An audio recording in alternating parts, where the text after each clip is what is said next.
안녕하세요. 반갑습니다. 비트코인 뉴스팡입니다. 2019년 11월 15일 비트코인 뉴스 전해드리도록 하겠습니다. 여러분들 도움이 되시다면 좋아요, 구독, 댓글 달아주시면 감사하겠습니다. 투자에 관련된 정보들 청구사항일 뿐이고 좋으냐 아니니 투자하실 때 여러분들 스스로 꼭 판단하시고 결정하시길 바라겠습니다. 금일 다양한 분석들, 비트코인에 대한 전망들 같이 살펴볼 건데요. 여러 가지 요소를 가지고 같이 한번 분석을 해보도록 하겠습니다. 유명 암호화폐 애널리스트 해외의 애널리스트들의 분석들 같이 한번 살펴볼게요. 우선 데드크로스에 대한 내용이 나와 있어요. 그래서 그 데드크로스가 무엇을 나타내는지, 그리고 데드크로스가 나왔기 때문에 앞으로도 전망이 좋지 않다라고 부정적으로 보는 쪽이 있고, 그리고 비트코인 채굴 난이도가 상승하면서 불마켓을 전망한다라는 애널리스트도 있습니다. 그래서 두 가지 다 같이 한번 살펴보도록 할게요. 자, 우선 첫 번째, 지금 비트코인 차트가 데드크로스가 여전하다라는 겁니다. 이 코인텔레그래프라는 암호화폐 미디어에서 전망을 한 건데, 비트코인의 가격이 단기 이동평균선이 장기 이동평균선을 뚫고 내려가는 것을 의미하는 건데요. 이 데드크로스라는 게 일반적으로 데드크로스는 시장이 약세로 전환하고 있다라는 것을 뜻한다라고 하고 있습니다. 그래서 이 일반적인 내용을 지금 여기에서 분석으로 가져온 건데, 과연 그러면 이 데드크로스가 나왔기 때문에 앞으로도 계속 약세장으로 갈 것이냐 하는 부분이죠. 그래서 차트를 한번 제가 준비를 해봤는데요. 조금 더 가까이에서 보시면 지금 현재 비트코인의 차트예요. 비트코인의 차트를 보면 전반적으로 지금 50일 이평선이 200일 이평선을 뚫고 내려오는 데드크로스가 발생을 했죠. 그리고 시진핑의 블록체인 지원 발언이 나오면서 이 엄청난 급등을 한번 했어요. 그리고 이 데드크로스를 뚫고 올라가는 강력한 흐름들을 보여주었습니다. 하지만 시간이 흐르면서 계속 추가적인 상승은 나오지 않고 조정이 계속 이어지는 모습들을 보여주고 있습니다.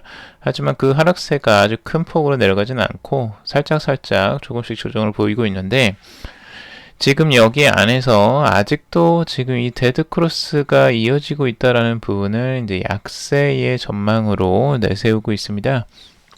자, 그러면 50일 이평선을 50일 이평선이 200일 이평선을 뚫고 이렇게 내려가는 이 데드크로스가 발생했다는 거, 이런 부분은 대부분은 약세장을 또 전망하는 그 주요한 근거로 사용되기도 합니다. 이 데드크로스라는 것 자체가.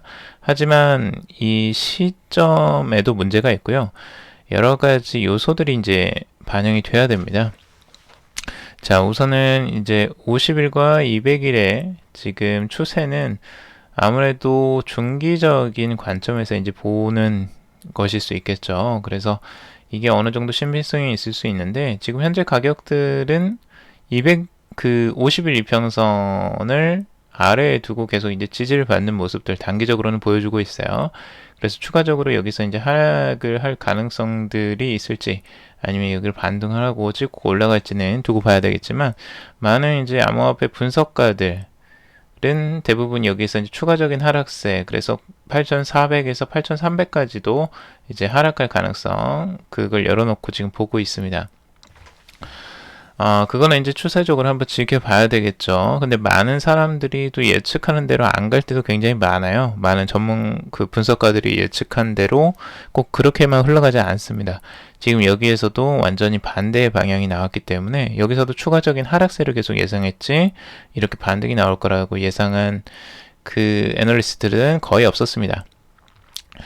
자, 그리고 지금 그러면 이 데드크로스가 나오면 모두가 하락하게 되는 것이냐라고 했을 때, 과거의 패턴 한번 추가적으로 보면 좋겠죠. 지금 과거의 패턴 2015년도에 이 데드크로스가 한번 발생을 합니다. 이게 추가적으로 상승을 할 것처럼 골드크로스가 한번 나오고 데드크로스가 한번 나오는 상황들이 발생을 하는데요. 이때에도 추가적인 하락세가 더 강력하게 나올 것이다 라고 분명히 전망을 했을 거예요. 왜냐면 데드크로스가 나왔기 때문에 라고 했겠죠. 그래서 며칠간은 계속 그 횡보세가 지속이 되고 이렇게 하락세가 이어지는 것 같아서 계속 이렇게 내려가는데, 결국에는 다시 한번 그걸 뚫고 올라옵니다. 그래서 그 가격대 지금 200일 이평선을 뚫고 올라오는 이런 흐름들, 강력한 흐름들이 나오면서 다시 골든 크로스로 돌리기 시작하죠. 그래서 이 이동평균선은 아무래도 이 가격대의 이동평균이기 때문에 아무래도 후행적으로 조금 더 시간이 한참 걸립니다. 이런 그 골든 크로스와 데드 크로스와 골든 크로스가 나오는데, 자, 그러면 여기에서 데드 크로스가 나왔다고 무조건 끝나는 거냐가 아닐 수도 있다라는 거예요. 과거의 패턴을 보면 데드 크로스가 나오고 다시 한번 방향을 돌려서 골든 크로스로 다시 변경하는 이런 방향성이 바뀌는 추세가 한 번 정도 나왔기 때문에 추가적으로 지금 현재에도 지금 50일 이평선이 방향을 살짝 돌리고 있죠. 지금 이제 수평으로 가고 있어요. 하락세가 계속 유지가 되다가 이제 수평으로 가고 있고, 만약 이게 방향을 돌리기만 한다면 추가적인 다시 한번 골든 크로스가 또 추가적으로 발생될 가능성들도 충분히 있을 수 있습니다. 근데 아직까지 그 추세를 속단하기는 이르고요. 이 추세가 만약 이 가격대가 이 상단에서만 놀 수만 있다면 추가적인 골든 크로스가 나오는 건 충분히 가능하다고도 보여집니다. 자, 그리고 지금 아까 말씀드렸던 그 플랜 B가 보는 추세인데요. 제가 한번 말씀을 드렸어요. 우선 채굴 난이도의 추이에 따라서 지금 비트코인이 강세장이냐 약세장이냐를 구분하는 그 기준이 이제 도출이 되는데, 과거의 패턴들 여러 가지를 보더라도 채굴 난이도가 4% 상승할 것으로 지금 이제 추정을 하고 있는데, 지난 7년간 데이터를 봤을 때 채굴 난이도가 크게 하락한 뒤에 대폭 반등할 경우에 비트코인 가격은 늘 상승했다라는 거죠. 그래서 채굴의 난이도가 하락하고 조정을 보인 상태에서 갑자기 난이도가 급상승하는 패턴들이 이제 나오는데, 그럴 때마다 상승을 했다는 겁니다. 이게 이제 그 차트를 보여주는 거죠. 그래서 채굴 난이도가 급격하게 올라가는 이런 시점들이 급등하는 양상들이 보여주는 그 시점이라는 거죠. 그래서 급등 시점과 채굴 난이도가 올라가는 시점은 비슷하긴 한데, 이게 이제 뭐 선행적이냐 후행적이냐 뭐 말이 많을 수는 있어요. 제가 보기에는 당연히 비트코인의 가격이 올라가면서 채굴 난이도가 똑같이 올라가는 게 아니냐라고 이제 보여지는 부분들이 있는데, 채굴을 더 이제 열심히 하기 때문이겠죠. 그래서 채굴 난이도는 당연히 경쟁이 심해질수록 당연히 올라갈 수밖에 없고요. 근데 그런 부분들이 뭐 선행이든 후행이든 아무튼 급격한 하락에서 이렇게 추세가 반전하는 그런 양상이 나올수록 가격은 상승할 가능성들이 훨씬 더 높아진다라는 부분들, 그런 부분들이 이제 연관성이 있다라고 이제 분석을 하는 거죠. 가격적으로 봤을 때에도. 그래서 추가적인 가격 상승들이 이렇게 이제 나왔었다. 채굴 난이도에 따라서. 그래서 채굴 난이도가 약해졌다가 올라가는 이런 이제 단기적인 패턴들이 몇 번씩 이제 반복되는 패턴으로 나온다고 합니다. 그래서 지금도 이제 그 패턴이 반복되고 있다라고 분석을 하는 거고요. 과거에도 그래서 이렇게 이제 상승하는 상승률이 각각 달랐다. 그래서 지금 현재에는 245%만 상승을 한 상태고, 과거에는 24,000%, 8,700%가 장기적으로 상승을 했었다. 그래서 지금 이걸로 끝날 것이냐라고 이제 물어보는 거였죠. 자, 그리고 또 다른 재미난 걸 가져와 봤는데요. 이것도 재미있어요. 지금 대부분 이제 그 일반적으로 생각하는 부분들이 비트코인은 못 갈 것이다. 왜? 결국에는 거래량이 부족하기 때문에, 거래량이 적기 때문에, 이런 것들이 굉장히 많다라는 거예요. 그래서 사람들이 전망하기로는 비트코인의 거래량이 작으면 상승하지 못한다라는 인식을 한다라는 거고, 그렇게 분석을 한다는 거죠. 살 사람이 많아야지 올라가는 거 아니냐, 이렇게 이제 생각을 하는 건데, 재미난 거는 이렇게 급등하는 양상들이 있기 전에 항상 거래량은 바닥을 쳤다라는 거예요. 그러니까 거래량은 항상 낮은 곳에서, 가장 최저점에서 시작을 해서 급등을 하는 양상들이 보여왔다라고 하고 있고요. 거래량이 가장 많은 때에는 이 최고점을 돌파할 때, 이때가 가장 거래량이 많다라는 거예요. 이때. 그리고 여기서도 이제 거래량이 굉장히 많이 터지는, 그러니까 거래량이 작을 때의 최저점에 있을 때죠. 거의가 지금 이런 급등하기 전에는 거의 거래량이 가장 낮을 때에 있고요. 그럴 때에 오히려 이제 상승장이 보통은 시작이 된다라고 지금 이제 분석을 하는 겁니다. 지금 현재에도 당연히 거래량이 엄청 작죠. 최저점입니다. 지금 전체적으로 봤을 때에도 거래량이 상당히 작은 상태인데, 지금 이 상태이기 때문에 당연히 비트코인은 못 갈 것이다 라고 이제 분석하는 사람들도 많이 있다라는 거죠. 하지만 오히려 그럴 때가 전체적인 상승장의 시작일 경우가 많았다라는 분석입니다. 그래서 이거는 굉장히 장기적인 추세에서 봤을 때 이런 이야기예요. 패턴들이 계속 반복된다라고 하고 있죠. 자, 그리고 이더리움 15달러까지 추락할 수도 있다라고 이제 분석을 하고 있는데요. 이제 단기적인 전망을 내놓은 겁니다. 지금 시가총액 2위 암호화폐인 이더리움 가격이 현재 186달러 선에서 거래가 되고 있다고 하는데, 한 암호화폐 애널리스트의 크립토 듀드 999의 분석을 인용해서 저항선으로 바뀐 이전 지지선 이상에서 월봉을 마감하지 못할 경우 이더리움 가격은 15달러까지 추락할 수 있다라고 진단을 하고 있습니다. 그래서 미디어에 따르면 이더리움은 365달러에 월간 저항선에서 거절당했고, 이로 인해 월간 지지선인 198달러 아래로 다시 떨어졌다라고 분석을 하고 있습니다. 그래서 추가적으로 이제 그 이더리움의 가격이 그렇게 이제 약세를 바라보는 전망을 지금 하고 있고요.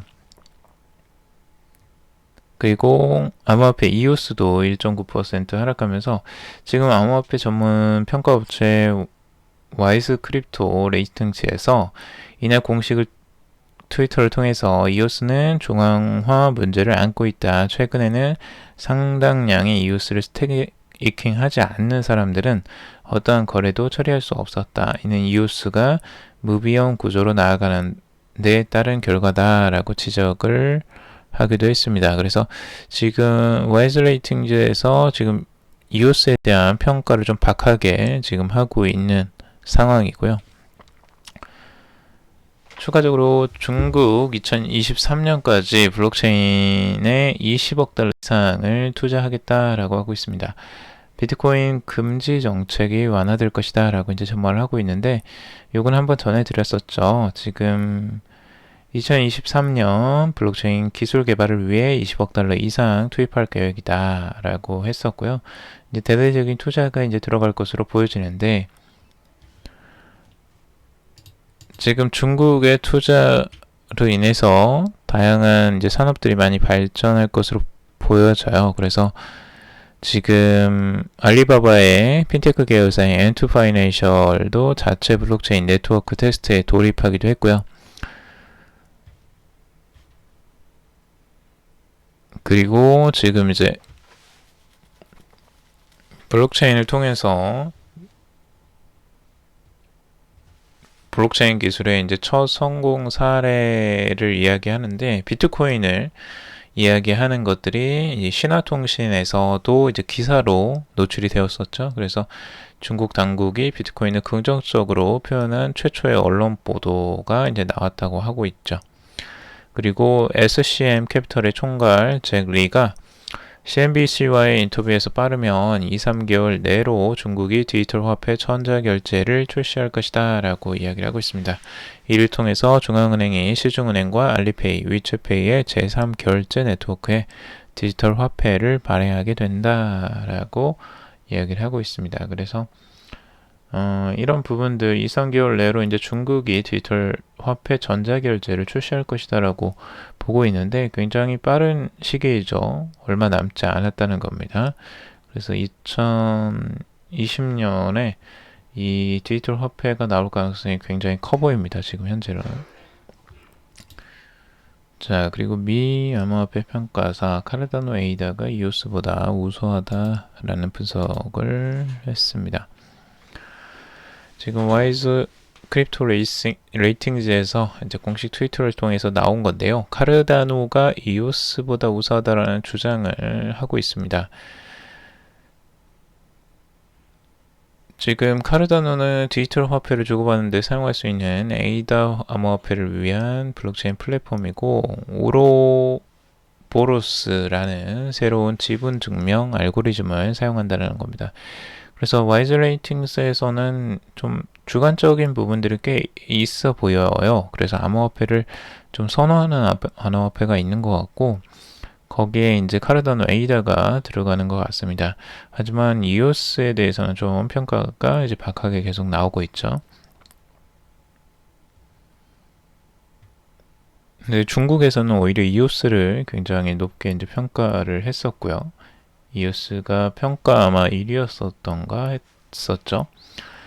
그래서 각자 평가가 좀 다릅니다. 평가 기관에 따라서 좀 그 기준이 다른 것 같고, 각자 뭐 이해관계가 또 있겠죠. 그래서 그 이해관계에 맞춰서 지금 평가를 하는 게 아닐까라고 개인적으로 생각이 들긴 합니다.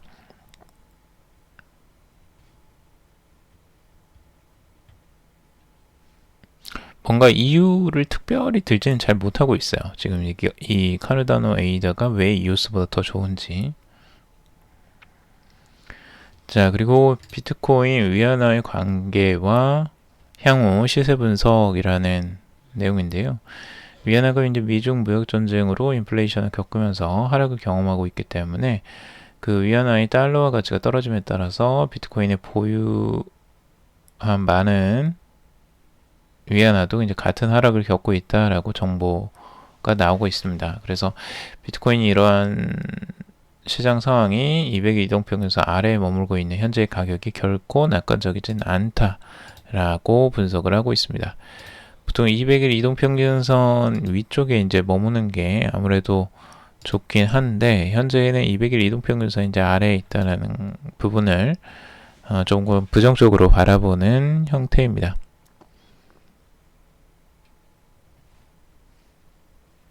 그리고 자오창펑 페이팔의 폰허브 계약 종료, 암호화폐 채택 기회 높일 것이다 라고 분석을 하고 있습니다. 최근에 페이팔이 성인 웹사이트인 폰허브에 대한 지불 지원을 중단했다라는 소식이 있습니다.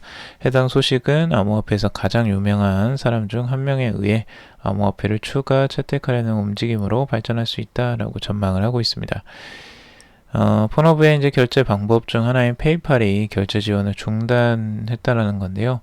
해당 소식은 바이낸스의 CEO 자오 창펑의 트위터를 통해서 재인식시켰고, 자오는 이에 대해 암호화폐 업계에 새로운 기회가 될 수 있을 것이다 라는 말을 남겼다고 합니다. 그래서 이게 이제 기회라고 보는 거죠. 이 암호화폐 업계에는. 왜냐하면 이 시장이 어마어마하게 이제 크기 때문이죠. 실제 이제 성인 웹사이트인데도 이 전 세계적으로 엄청난 매출을 구가하고 있고 가장 큰 업체이기도 하기 때문에 여기서 이제 결제가 굉장히 많이 일어나는데, 지금 페이팔하고의 이제 계약이 연장이 못 되고 페이팔이 이제 계약을 거절했나 봐요. 근데 이제 그럼으로써 지금 폰허브는 암호화폐를 추가적으로 사용할 수밖에 없게 되는 그런 상황이 이제 직면하게 된 거죠. 원래 폰허브는 작년에 이제 다른 암호화폐인 버즈와의 파트너십을 발표하기도 했었고, 다른 소문들도 있었습니다. 뭐 리플과의 뭐 새로운 관계가 있다라는 소문도 있었다고 하고요. 그런데 이제 실제적으로 그 암호화폐가 그렇게 많이 사용되지는 않았다고 해요. 근데 이번을 계기로 해서 암호화폐를 적극적으로 더 사용하지 않겠느냐라고 이제 기대를 하는 거죠. 그래서 암호화폐 업계에는 도움이 될 것이다 라고 전망을 하고 있고, 지금 네이버, 라인, 야후재팬 합병에 나선다라는 소식입니다. 지금 네이버와 그리고 야후재팬, 이 네이버 라인은 지금 일본에서 엄청난 점유율을 가지고 있는 그 메신저죠. 메신저가 지금 이용자만 8만 명, 8천만 명에 이제 달한다고 하고 있고요. 일본의 거의 국민 메신저, 우리나라의 카카오톡이랑 똑같은 거죠. 그 정도로 국민 전체가 거의 사용할 정도로 많이 사용하는 거고, 그리고 야후재팬도 5천만 명이 이용하는 일본 최대 이제 검색 엔진입니다. 우리나라의 네이버라고 생각하시면 됩니다. 자, 그런데 이제 이게 재미난 게 야후재팬을 소유하고 있는 게 이제 소프트뱅크죠. 그래서 소프트뱅크의 손정희 회장과 네이버의 이해진 그 의장이 같이 이제 만나서 뭐 협력을 하는 그런 사진들도 나왔는데, 그렇게 이제 두 회사가 같이 50%씩 출자를 해서 조인트 벤처를 설립하고요. 이 G홀딩스와 라인의 최대 주주가 되는 방식이 거론되고 있습니다. 그래서 이걸 통해서 이제 합병이 일어나고 있는데, 이게 왜 이제 갑자기 서로 경쟁 관계인데, 어찌 보면 경쟁 관계에 있었는데 일본에서 이걸 이제 왜 합병을 하느냐라고 했을 때, 합병의 이유는 이제 그겁니다. 그 앞으로의 이제 그 경쟁이 워낙 심해지고 있기 때문인데, 이 동남아로 진출을 지금 많이들 고려를 하고 있어요. 근데 일본 내에서 이제 끝내려고 하는 게 아니고 동남아 쪽으로 이제 사업 영역을 넓혀가려고 하는데, 거기에 가장 큰 경쟁자인 이제 중국이 있죠. 중국의 텐센트나 알리바바 같은 엄청난 기업들이 손을 뻗치고 있기 때문에, 그거에 대한 경쟁력을 잡기 위해서는 지금 혼자서는 안 된다라는 인식이 있었던 거죠. 그래서 라인과 지금 야후재팬이 같이 손을 잡는 거고요. 이렇게 이제 손을 잡는 건 엄청난 시너지를 가져올 것이다라고 많이들 기대를 하고 있어요. 우선은 이 간편 결제 시장부터가 완전히 이제 일본 내에서 시장을 장악하게 되는데, 일본 간편 결제 시장 1, 2위를 다투는 게 이제 네이버 라인페이와 야후재팬의 페이페이, 이 두 가지가 있다고 합니다. 그래서 이 두 페이가 이제 협업을 하게 되면 다른 업체들은 이제 따라올 수도 없게 되는, 거의 이제 장악을 하게 되는 거고요. 이렇게 되면 이제 동남아에서도 이런 영향력을 이제 넓혀갈 가능성이 굉장히 높죠. 그리고 이제 이 양사의 합병이 블록체인 업계에도 어떤 영향을 미칠지 많이들 이제 관심이 커지고 있다고 하는데요. 라인의 블록체인 개발 자회사인 LVC를 통해서 거래소 사업 등 활발한 활동을 이어가고 있다고 합니다. 야후재팬도 암호화폐 거래소 사업을 지금 하고 있는데, 우선은 이 라인의 LVC는 지금 지난 9월에 일본 금융청으로부터 라이센스를 취득해서 일본 암호화폐 거래소 비트맥스를 운영하고 있고요. 그리고 싱가포르에서 암호화폐 거래소 비트박스를 운영 중에 있다고 합니다. 그리고 현재는 이제 미국 내 암호화폐 거래소 설립을 목표로 미국 시장 진출을 추진하고 있다라고 하고 있고요. 그래서 이제 전 세계로 지금 뻗어나가려고 지금 준비를 하고 있습니다. 그리고 야후재팬 같은 경우는 지난 5월 말 암호화폐 거래소 타오타오를 설립해서 타오 1개월 만에 이제 회원 1만 명을 돌파하기도 했다고 합니다. 그래서 둘 다 지금 블록체인 쪽에도 관심을 가지고 있는 사업체들이기 때문에, 이 업체들이 과연 두 업체가 합병을 해서 어떤 시너지를 낼지 많이 기대도 되고, 좀 재미난 양상이 벌어질 것 같아요. 앞으로 이제 구글이나 다른 업체들하고도 많이 경쟁을 하게 될 건데, 뭐 네이버는 이제 국내 업체이니까 그래도 또 응원을 해야 되겠죠. 그래서 잘 진행되기를 바랍니다. 서클의 CEO, 디지털 화폐 시대가 이제 정부, 민간, 암호화폐 업계 세 개의 이제 방식이 좀 주도를 해야 된다라고 세 가지 방식을 이야기를 하고 있는데, 열린 금융 방식, 정부 주동 방식, 민간 업체, 연합체 주도 방식, 이렇게 이제 세 가지 방식으로 추진하는 게 좋다라고 내세우고 있습니다. 이거는 뭐 크게 관심이 없으실 것 같아서 이건 그냥 넘어가도록 할게요. 자, 오늘 방송은 여기까지 마무리하도록 하겠습니다. 여러분들 도움이 되셨다면 좋아요, 구독, 댓글 달아주시면 감사하겠고요. 투자에 관련된 정보들 참고사항일 뿐이고, 좋으니 아니니 투자하실 때 여러분들 스스로 꼭 판단하시고 결정하시길 바라겠습니다. 금일도 방송 들어주셔서 정말 감사합니다.